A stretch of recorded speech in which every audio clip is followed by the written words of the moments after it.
Your approach is very unique for the fashion industry from everything I've seen and heard so far. So, yeah. Welcome, Magnus. Thank you, thank you. Yeah, basically, just as you're saying, there's a lot of things going on around the world today.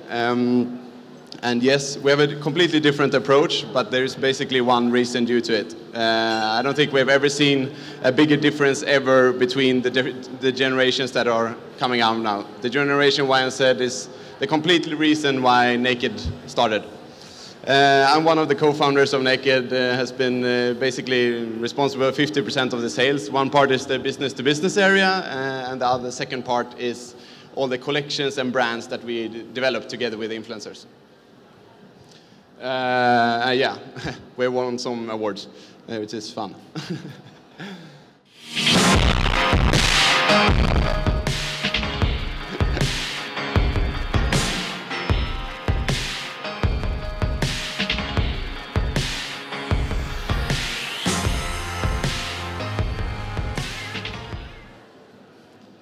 So basically, you guys that doesn't know what Naked is, I want to go that through super shortly. Naked is a global direct-to-consumer brand on a completely global basis. The second thing that we are within the company is that we are developed a system so we can enable the influencers to create their own brands. The complete reason, we're going to go through that later, why we started, but we sat there 3 years ago around basically the dinner table, and we were looking into why should we go into the fashion industry right now. There's 1,000 brands out there. It's just completely stupid to do it one more time. It doesn't make sense. There's a million pieces of garments out there. But we saw the changes that's happening in the society. Everyone is speaking about the generation Y and said how they behave so weird. They can't act in school. They can't, all these problems that is happening. It's difficult to employ them, and so on and so on. And that's where we saw the kind of market. Yeah, a little bit numbers, what we succeeded these 2.5 years. We're growing 3,000%, which makes us the top 20 fastest growing company in Europe right now. 81% of our sales is within Naked products. And we have 1.6 million followers on social media. We have basically 10 million monthly visits on our website, and we're shipping to 130 countries every month, basically. So we're a complete global brand. And that was the idea, and that's what the generations want today. They don't care about borders. They care about what they like. They care about authenticity. They care about vibe. That's what they want, and that's what we're trying to offer them. Yeah, and then we're actually seeing, and I don't know exactly how Google did this study, but we sent it to us, and apparently we are one of the top trending global brands amongst the millennials, which is exactly what we trending to do. So moving more into what, why, and how we started. So basically, this slide is the reason why Naked started completely. The first thing we did was basically building this slide. And the reason, I think, everyone is hearing so much about the millennials, but it's so important to understand. There are 50% of today's population, and you have to do something different to be appealing to them. Basically, the first thing, before they were influenced by what Pamela Anderson was wearing in Baywatch or Jennifer Aniston in this or that movie, but this moving, that's not relevant. They don't want to wait 6 months for another movie to be influenced. They want to see things today, next day, new things, all the time. And that's how basically the online celebrities has been developing. In addition to that, it's a problem for the people to be able to relate to these super influencers, super celebrities in LA. They have bling blings worth millions, and they don't go to your local coffee shop and having not your normal troubles like anyone else. What they listen to these generations, because they are able to, there's so much information that they get bombed into their head every day. And what they're listening to, they become much more picky what they listen to. I think the first thing I learned in school was this thing called don't trust the internet, basically. So becoming much, much more picky. And that's why they care about their friends, what their friends are telling them, and they tell about the online celebrities that are relevant to them, that is authentic. Next thing that is moving on, I'm pretty personally interested in that. It's the attention span has been completely different. You know, when there's a 6-year-old kid today, when they're waking up with their phone, you know, they're being on Bali, they are on Mount Everest, and they've been everywhere, and they're 7 years old. It's completely crazy. And you know, that affects them in a completely different way. How are you going to do your marketing approach when they've already seen everything? They have an attention span of 8 seconds, then they're completely gone. You have to be fast, you have to be unique, you have to do everything that you do needs to be simple, relevant, and new.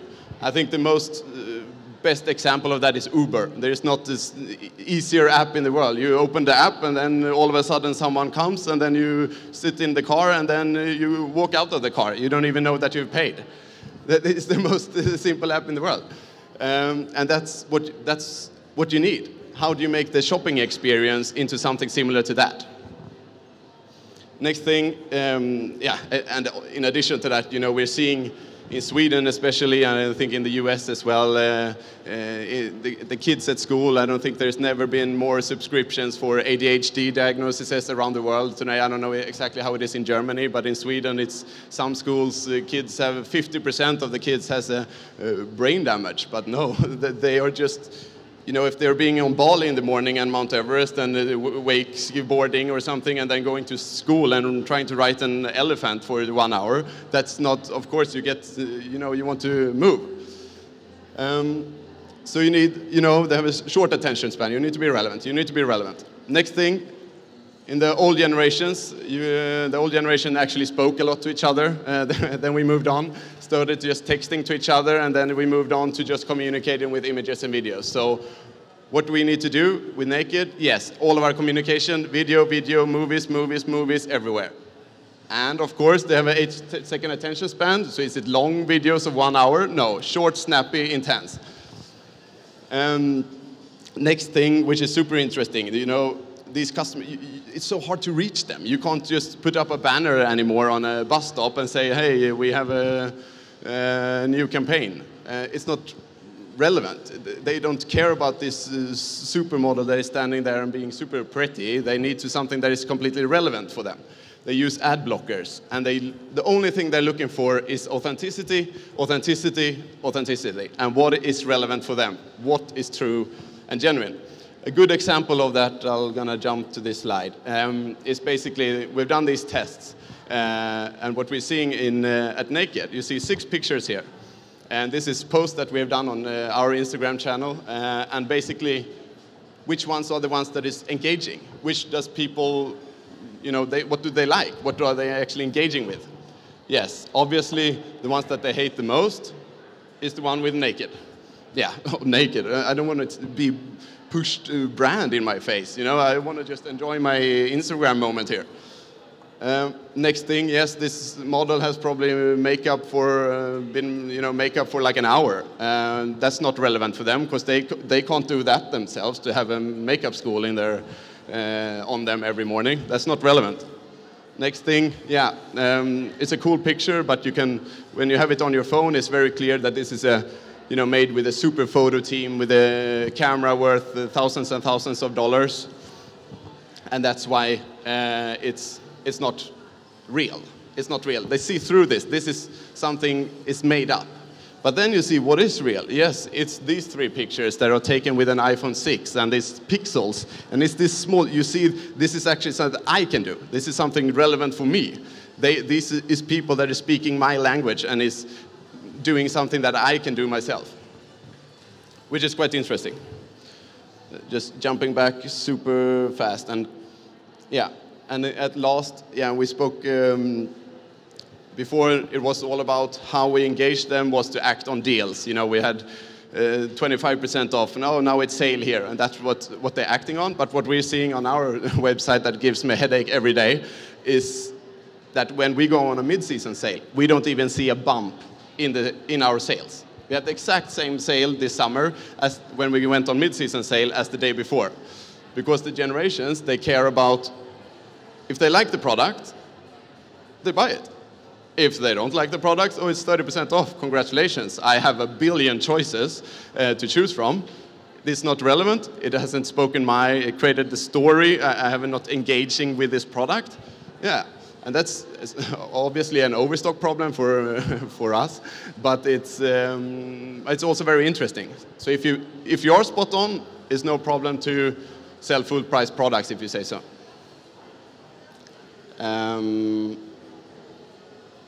And then, yeah, going into the influencer marketing, how did we do this? Before, the first thing we did in the company, actually exactly 3 years ago, the first 5 hirings was 5 people in the Philippines that did an amazing job with creating an influencer database of 300,000 people. That was the first thing we did in the company and first investment. Why? We hadn't even launched our web shop. During a period of 6 months until we launched our web shop, we had sponsored approximately 30,000 influencers across the globe. Just to create the hype, create the vibe, create a story around our Instagram, and then we went out with a boom, basically.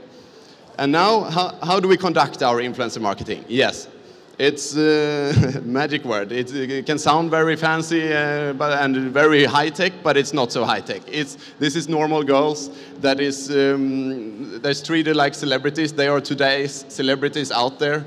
If you talk to these girls that has 200,000 followers, some of them wants you to give them yellow M&Ms. Some of them, it's basically on that level. But some of them are, of course, super, super nice. We love them. We built our whole business on them.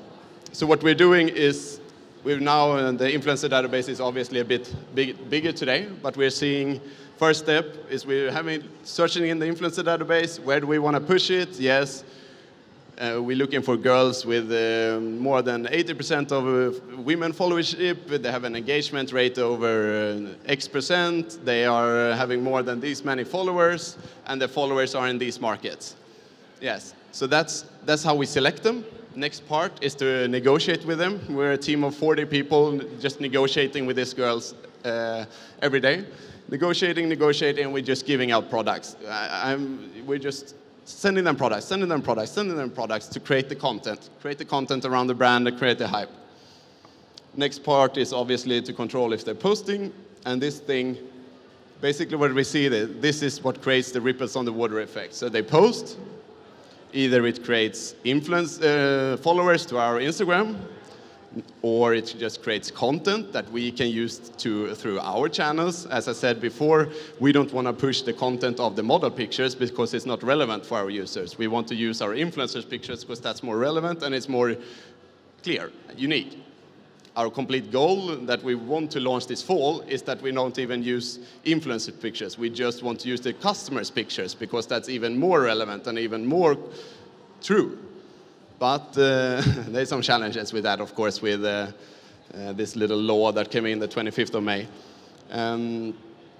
Last part is obviously some of them that is seeing the pictures is obviously purchasing at Naked as well. And how we do then? Yes, we do the 6,000 influencer campaigns per month approximately throughout the years. We're doing the first test. After that, we're looking through who is trending, how are they performing, and what's the highest gross. So we're tracking, obviously, the sales. We see how much we should invest the next time, and so on and so on. We pay them again.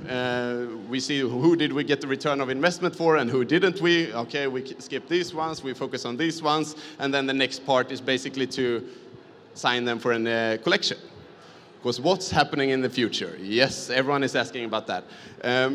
If we see the performance of Naked in different markets, some markets this performs credible. Like you Germans, you love influencers more than anyone, I think. And then Poland, it works so well. And in France, and in Netherlands, and in Denmark, Sweden, incremental. But in the US, in the UK, influencer marketing has been around for a bit longer, and it's tougher. It's tougher because now it has lost a bit of the authentic voice because people are seeing, oh, this is purchased, this is purchased. They're just, it's not authentic anymore. So that's why we're really focusing on the last part. It's obviously we see which ones are the most influential, and then we want to approach the 0.5% to make a collection together with us. because then they can start, even though it's not true when they just post about Naked, but when they become the designers of Naked, and when they have a hold the fabric, and when they have a hold as their followers, do you want blue or white? Yeah, I want blue. Oh my God, that's so nice. And then we can basically produce white for them, you know? And that's how we engage with them. And then they become authentic again. Yeah, here's some stats. Obviously, we're 40 people working with that, 6,000 deals per month. Basically, 20% of our direct, we can track 20% of our sales is coming directly from from the influencers, but then it's, of course, a big, what do you call it, hidden number that we can't track exactly. And yeah, these are the cases that we take into the next stand. Basically, this year we're dropping 40 collections together with influencers because we see that is the next step. Next year we want to do 150 of them because we have to challenge ourselves to make more. It's about, as I said, they have an attention span of 8 seconds. Obviously, they can consume more than one product per day. They need newness. They need newness. Otherwise, you're gone and you're not relevant anymore. So you have your chance. You have your chance.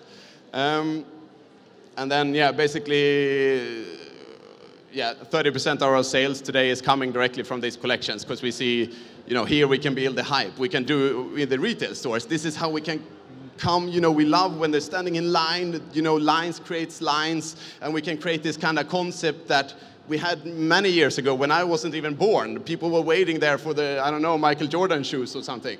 This is what we want to create in the retail industry, to start creating this hype for the collections dropping, and then there is a new collections dropping, and so on and so on. Yeah, some insights about our followership is 1.6 million followers across the whole globe. Obviously, the world is, if you do work with influencers, you're going to get traction all over the globe. Instagram is global. There is no one that cares if you're from Poland, Sweden, Norway, or US. It doesn't matter. You're in face, you speak my language, then you're relevant. Last part, yes, some bragging. Naked has a little bit better engagement rate over some competitors because we speak with a voice when we speak. We have a soul. We try to almost be an influencer ourselves. We speak the language that they are speaking. We don't, when we do a post, we don't post about, hey, here's 20%, here's 20, we have sale today, congratulations. They don't care. We speak about a voice. The girl on the picture is saying, I don't need a boyfriend. I'm in a relationship with cocktails and bad decisions. That's fun, and it's something relevant that they want to use, you know? And then how do we take this into the wholesale industry? Obviously, most of the brands today, or I don't want to talk about other brands, a lot of, you often focus on your own direct channels. What we truly believe in is, I want to start with the micro-influencers. In the future, what we are focusing on more and more, it's not about getting the biggest influencers, because they are also losing their authenticity. They're too big. You can't really relate to them. But what the cool thing is to find this little Kim Kardashian in this little town with one bus stop. That's a cool person. It can be a girl with 2,000 followers, but holy shit, she's cool in her little town. And you know, everyone that's going to her school and they're looking up to her, oh my God, what is she wearing? She's relevant for her audience like no one else. But if we're going for Kim Kardashian, yes, people are like, oh, Kim Kardashian did a post for Naked, congratulations, it's not relevant for me. But this girl, she's targeted for me. This girl that has actually drinking coffee at the same place as me and working out to the, I don't know where, she is relevant for me. And that's the next step. And basically, my ideal world would to be able to give products to customers, just to customers to be able to promote it. I think the profit and loss is going to say no. But basically, that's what we want. But it's all about authenticity again. What is real? What is true? What is genuine? What is relevant? What is relevant? They have a billion choices out there, and you have to be relevant for them. You have 8 seconds, and then you're gone. And how we do taking this to the wholesale world is obviously if we're selling to this little town. Sorry, I don't know so many small towns in Germany, but some Stuttgart is pretty big. But some small town. If we're selling to this little store, how cool is it to get the influencer of that little town to walk into the store? Hey guys, have you seen? They've got these and these brands in here. Oh, and then the store is obviously, oh, we're getting the influencer, we're getting some good content, we can use this through our channels and we can keep on marketing it. And then if we do this in a worldwide scale, it can be, you know, everyone is speaking about the retail death. What is the retail death? It's the biggest opportunity ever. Obviously, going in as a new brand 3 years ago, it's a completely stupid idea because it's a million brands out there. So it's the same thing. It's just to see the opportunities and what the opportunity is here. Yeah, if you speak the language of these two generations, which is completely new, you have the biggest opportunity ever.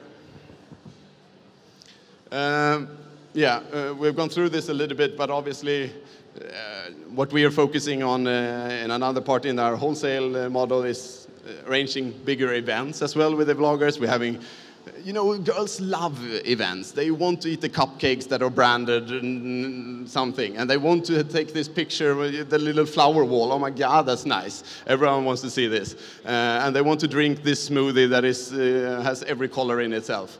And that's what they love. So by creating these kind of atmospheres where people want to engage and come in and spend some time and taking pictures, it's what you want.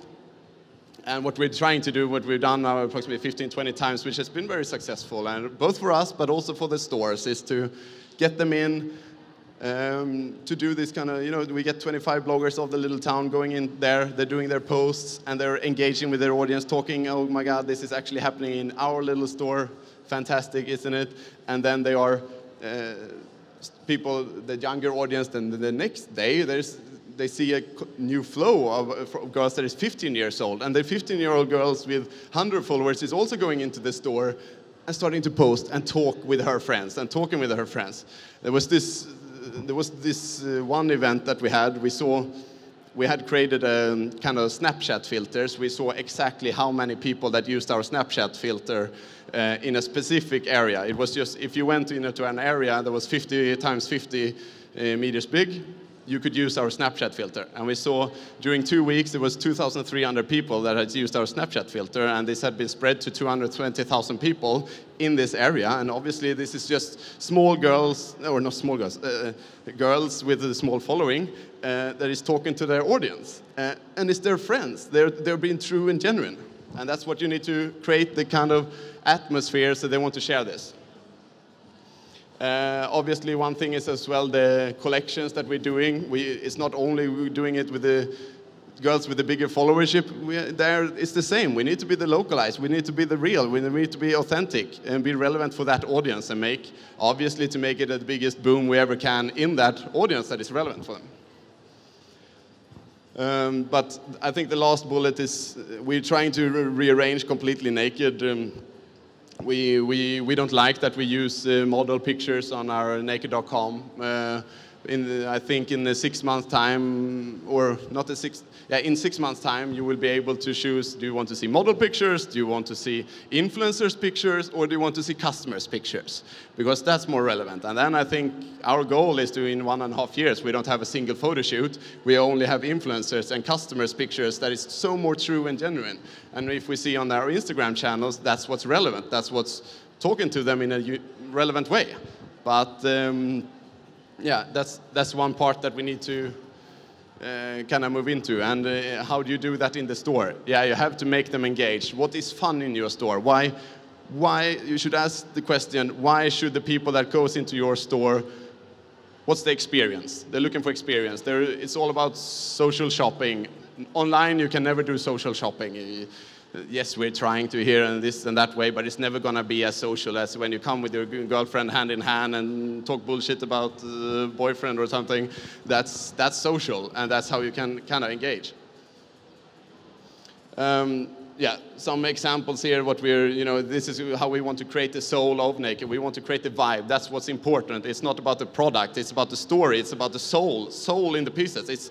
We always talk about that within fashion. What's your story? But here, it's with the new generations, you have to be speaking to them. You have to be so authentic. They have to know the brand soul. And here's what I said before. A boyfriend would be good, but I'm already in a relationship with cocktails and bad decisions. It's 2017. Why do I still need to charge my phone? You know, this is kind of things that girls can usually use in their normal communication. Something else, if we go down, then we go down together. Yeah. That was a little bit about it. But I think I really strongly believe there is such a huge opportunity. Understanding the Generation Y and Z in the base is everything. And then it's about how do we engage. It doesn't need to be about the biggest influencers. You be relevant on your market. Find the girls that is talking about your brand. We do 3 different types of influencer collaborations. One, yes, getting money in, direct orders. That's one. Second, content. Who makes good pictures? Who is the relevant for... do we want to work with? Because the content that we create is amazing, that we can use through our channels in the step 2. Third is basically girls that is talking, they share, you know, that we want to relate with because they have good values. Is there someone that is, I have no good example in my head, but something that is really talking, that you want as a fashion industry company for direct. This has a Generation Y and Z customer audience. There is girls that is having good values and are trying to good work for charity and stuff as that. That's what we want to relate ourselves to as well. So it's about finding the girls and boys, if within men's fashion, that is relevant for your audience. That's all about it. Thanks. Thank you very much, Magnus. I have to admit, I'm very impressed. I mean, basically what you did was you took an absolutely agile approach and just applied it to how do I communicate my brand. And I think seeing how you also work with micro-influencers and really kind of testing and trying and doing basically A/B tests with your influencers, do you sometimes feel bad about that? Yeah. It's sad to go in and make a relationship with someone and then they don't perform and give back to what you hoped they would. And then, obviously you have to decline them next time, which is never nice when you build a relationship. Because you basically have a relationship with a private person, with a private individual. It's not like with a company where you say, okay, we did a partnership, it didn't work out, sorry about that, but no hard feelings. Exactly. With individuals, that's a bit of a different story. Yeah, and also when these girls are, young, they can be everything from 15 to 30 and, sometimes fragile, and you want to be, always want to treat them in the best possible way, and it's tough, but it's, yeah. How do you deal with the legal issues of working with someone who's that young? Sorry, tough. We work together with the parents then that they allow it and stuff, basically. Okay. In different ways. Everyone loves to get products for free. Yeah. That brings me to my second uncomfortable question. How much did you budget for your launch? For the launch, I think the first investment round that we took in, we've totally taken in funding of approximately $100 million in the company so far. And then the first year we did a 33% loss, 22% loss, and now we're going down into this year a 10% loss, hopefully. And the budget, we didn't allocate actually only an influencer marketing spend. We tried the different channels out and we saw that the reaction came from here. And right now we have a budget of pretty extensive to spend on influencers, if you say so. Do you usually keep to it or do you blow it?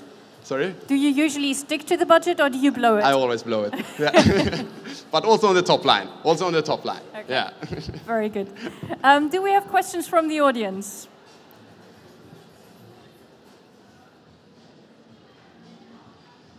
Hi. Do you guys spend money on Facebook and Google advertisement? And if yes, what percentage of your marketing budget is done through influencer marketing against Facebook and Google? Yeah, influencer marketing, it's different month to month, but it's around 60% is going directly into influencer marketing. Facebook marketing, I don't know the exact number, but I think it's approximately 20%, something like that. Hello. Do you see that sustainable going forward, or you're going to keep on doing with the influencer marketing? As you said, in the UK and USA, it burns over time. So. Yeah. I think it's about reallocating. It's one thing is to focus more on the micro influencers, and then it's more about not the actual spend, but it's the cost of the goods that you're sponsoring that is going to be higher and higher moving forward. But so far, as long as you find, if you have the data behind them, who is performing and who's not performing, then you can make smart decisions and see where you get the ROI from, and then basically you can scale from there. So we don't want to set a cap. We want to keep working with more and more and more, because that's what we see is pushing us forward in different ways. So when you start working with influencers to actually start creating collections, of course you go into a bit more of a risk of kind of pre-productions, etc., etc. How do you feel about that? Oh my God, I have had so many hassles with that. The worst case was a girl, we had worked for 7 months with a collection. 30 styles that were amazing. We had worked, a team of 5 people working with this collection and just developing and developing and developing. Then I got an email 2 weeks before launch, and we had the marketing plan. We have set we have sneak peeks, and we have spoken to our audience for months about it. 2 weeks before, this girl got a little bit of she's known for being a little bit fragile, if you say so. And then on a Sunday evening, I got an email saying, I'm rich. I buy the whole collection, I want to burn it. And then you go to Monday morning, open that email, that gives you a headache. But you can always find solutions. We took away 2 styles, got 2 more, and then she was a happy dandy again. So but it's about education. It's really giving us a lot of energy to see people making them into designers. They are so passionate what they're doing everyday life as influencers, but now giving them the opportunity to feel the fabrics and feeling the colors and be able to design a T-shirt with whatever way. And you see the response from them. That gives our whole company a big boost. What I find really interesting is the fact that, on the one hand, you say micro-influencers sell much better because they're more authentic. You get a much closer connection with them. At the same time, the moment that someone starts designing their own collection, the question is, in that moment, it becomes obvious that they're making a business out of it. So does that kill the authenticity, or are we just going back to how fashion design used to be, where we had unique individual designers who did their collection and then branded it with their name and then made their success through that? How do you feel about that? Super good question. I think if you involve them a lot in the process, if you do that in a big scale, so they see everything from every step, from the first kind of sketches to the final product and the fabric and all the production that is going on, and choosing, should we do it in Turkey, should we do it in China, do you want organic cotton, do you want cotton, and these kind of things, involving them in the questions, and they are also talking to their audience about it. That creates a lot of authenticity, and that, I think that's a step that we really want to create. Just as you're saying, it's cool to have these individual designers, because they know their audience better than we do. They know what their audience like and what they do. So we give the design into their hands, and basically they can do it from there. Fantastic. Do we have any more questions? Hang on. Hi, so I have 2 questions. How long does it take for you to design a collection and to actually sell it online? It varies a little bit from influencer to influencer. Some wants to be extremely involved, and then it takes longer, and it's very picky. But in average, it takes 5 to 6 months.